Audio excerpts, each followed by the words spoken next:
Cheers.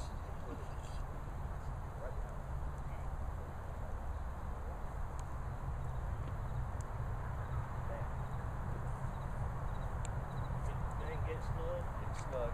What you're going to do is you're going to do this. Whoop. Just turn your body or throw your hip, either one. How hard do I have to do that? It's going to be about a 24-pound pull.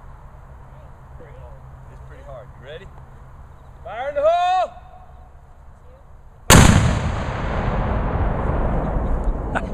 Go! Thank you for letting me do that. That'll get rid of mosquitoes.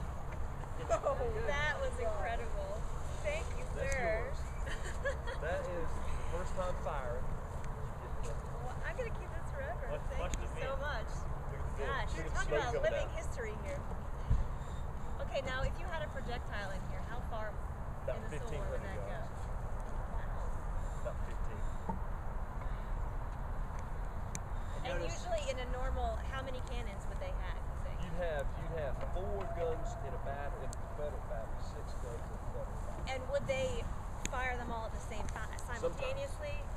Sometimes. Yeah, sometimes you'll have battery fire, which is all the guns going off at once.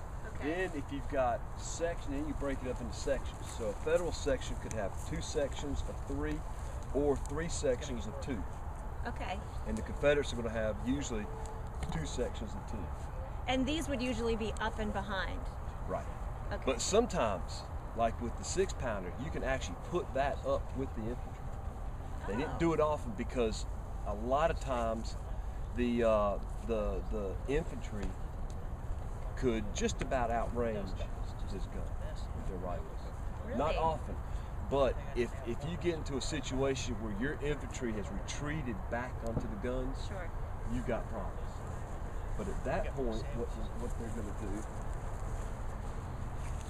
is what makes this gun so nasty. Little grape.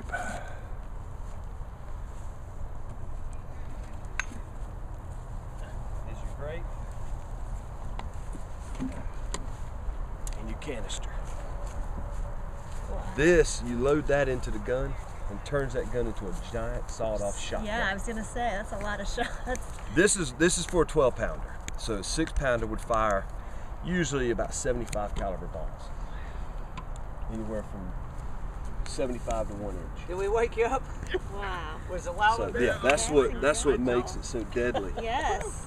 This gun, the 6-pounder, was for the most part obsolete by the time the war began. How come? It's short They range. use a 12 range. So Yeah, they just- and then because also the infantry with their long arms, Sure. yeah, you got a 1,500-yard range on that. The rifle's what, about 600 to 800 yards. So they're a little over half Sure. of this range. So they could easily get in range and start picking them off. Because a sharpshooter and an infantryman, if he gets first chance he gets to hit an artilleryman, Oh, sure. that's going to be their first target, probably before an officer. They're going to get That's the how gun. much damage. Wow. How quickly would they be able to load it and what's You the can normal? do 3 rounds a minute if you're firing canister. Okay. Because you're not even cleaning the gun after each shot. You're just running them one up there after as fast as you can. Right. Generally speaking, you want to get, if you're doing counter battery fire, if you're shooting, say you're shooting for effect, Sure. then a minute, minute and a half, because you can do it faster.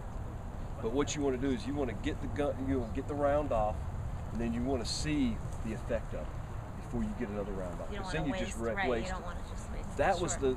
the federal tactic. Confederates pretty much just pounded it. So they'd get a round, 2 rounds a minute. But they're just going like crazy. Wow.